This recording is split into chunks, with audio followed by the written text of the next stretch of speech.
I think we're talking about optimizing the operations of these facilities, and one of those ways that we've seen that done, and like I said, Bobby, you talked about this, is through digital twins.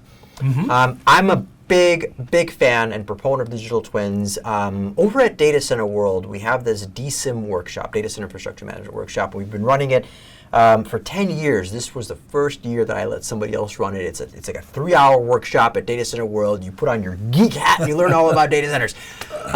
But in that sense, like literally when digital twins first came out, I was such a big fan of your ability to abstract what are otherwise complex systems and run tests to get a computational fluid dynamics. What does airflow look like? What power management?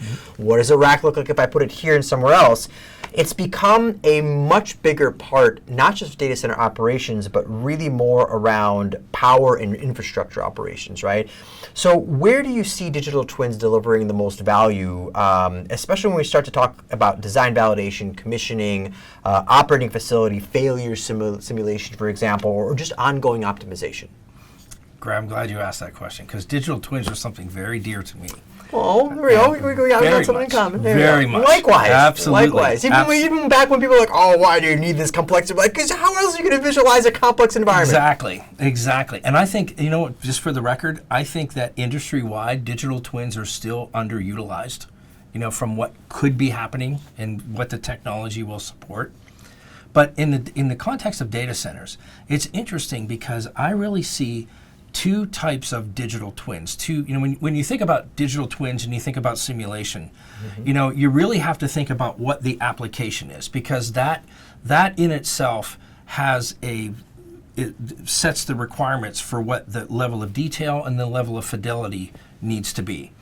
And in data centers in particular, when you think about the high-speed electrical load following that, you know, training load, you know, from the data center load itself, you know, the computational load itself, and with batteries, that's very high speed, and that's much faster than a human being could interact with it. You know, even if you wouldn't be able to see it change fast enough, you know, when you're talking about tens of milliseconds. So there's one level of electrical, I'll call that electrical level modeling and simulation, then that digital twin is more for control design, you know, for the design aspects.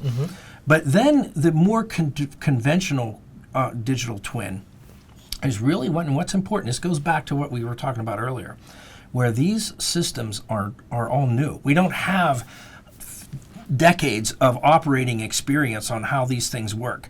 So we need a level of digital twin that interacts, that behaves exactly like a human being would experience the real world, meaning that in the simulation world, 1 second of simulation time is 1 second of wall clock time. Yeah. You know, so wow. So it evolves exactly the same way. And where that's very useful is the next level up, when you put the whole system together, and back to your operating system model, you know, it abstracts, you know, all of the detail that's happening, the diverse detail that's happening down here, abstracts it into that operations layer, and being able to inject faults, that's a very important one, and how for operator training, you know, it says, hey, what happens if I lose 3 of these gas turbines, you know, or what happens if, you know, that steam line breaks on a, you know, or something happens with the gas turbine trips. So you can inject these kind of failures into the modern day digital twins, because they're a true replica of the control system and the plant, you know, and it evolves, like I said, in closed loop time, in real time, so that 1 second of wall clock time is 1 second of simulation time. And here's the other really important thing that I see this happening on the utility side somewhat, but not like is required on the data center side, and that's building the operating procedures. You know, how do you actually sit down as an operator, and operate these facilities? So, because you're starting from the zero state, right, from nothing, basically. And you can put all of that together on the digital twin. And I think that if you look at these two aspects of digital twin, the very high speed design type of information, which is far faster for a human, that's all for computers and control systems to deal with, and then the macro level, you know, when the overarching plant control system that has to evolve, that has to behave just like you were sitting in the plant.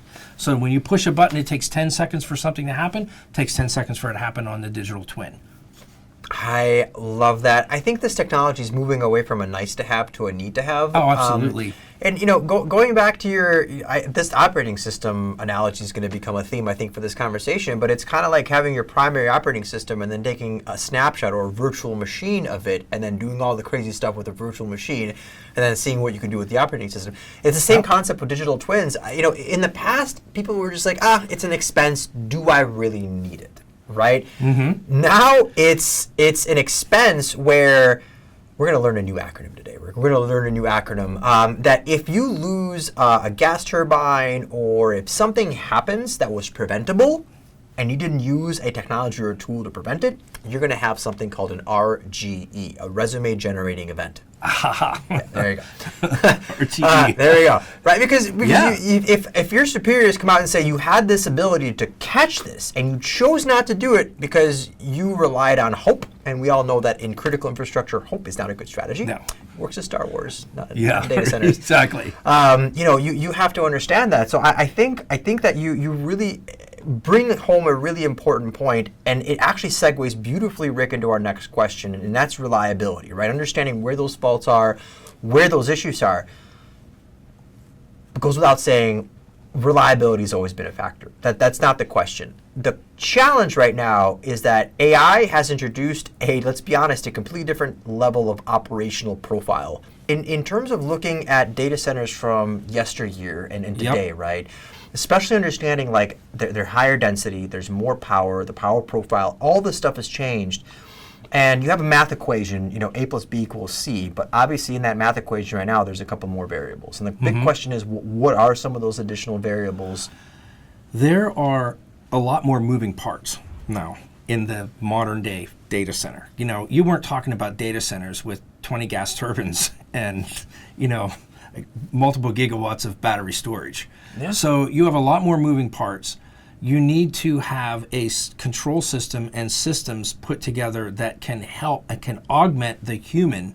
The human brain, first of all, I'll say, is probably by and large, I think hands down, the greatest computational machine in the known universe. But we have two very bad habits. We are easily distracted and we get tired. Okay. And when you have all of these moving parts that you have to monitor and you have to be on top of, we're talking time scales here that are seconds at best, at best, right? At best. And so humans really need help there. And that's where the control system comes in.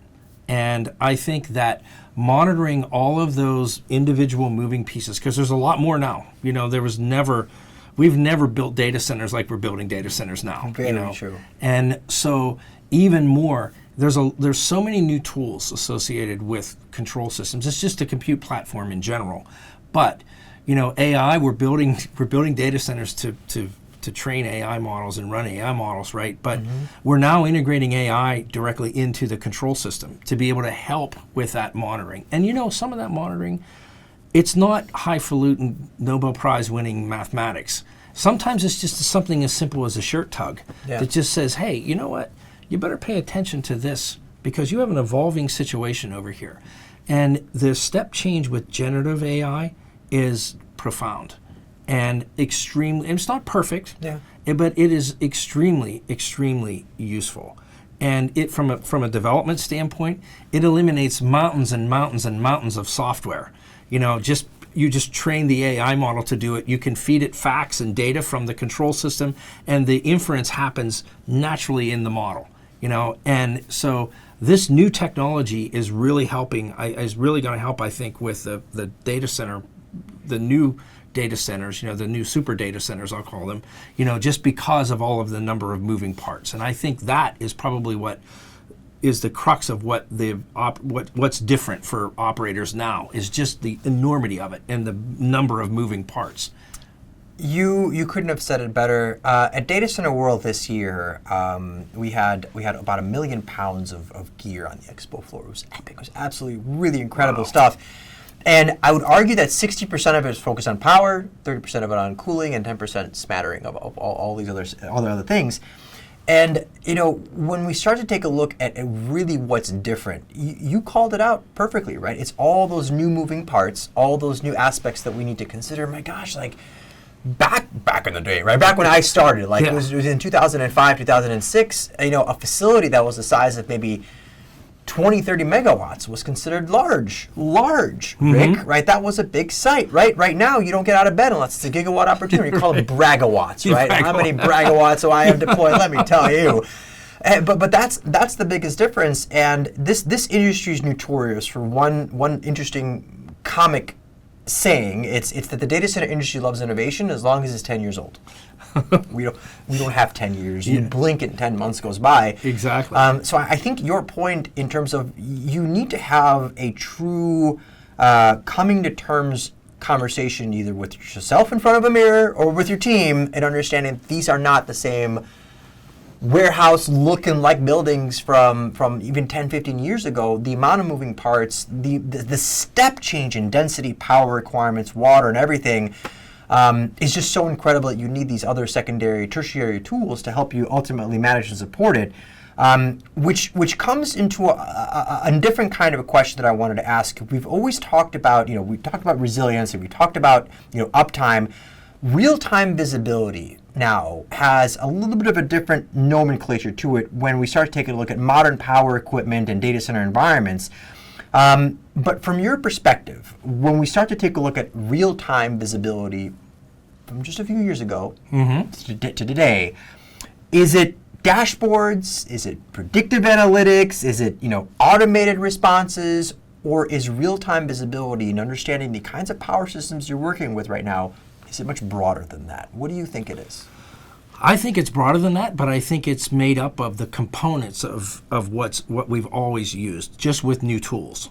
So we continually reinvent ourselves. And the longer you've been around, you realize that the fundamentals that were in textbooks 40 years ago, that really was right. And it's really is what it is. Yeah. So, but we find new ways. We find new ways to do it, and the time scales and the enormous the size of the systems here when we're talking about these large data centers, it's really a combination of those things. I talked about AI a little bit ago. That plays a big role in it now. And AI doesn't have to be generative AI. I mean, it can be predictive analytics. It can be.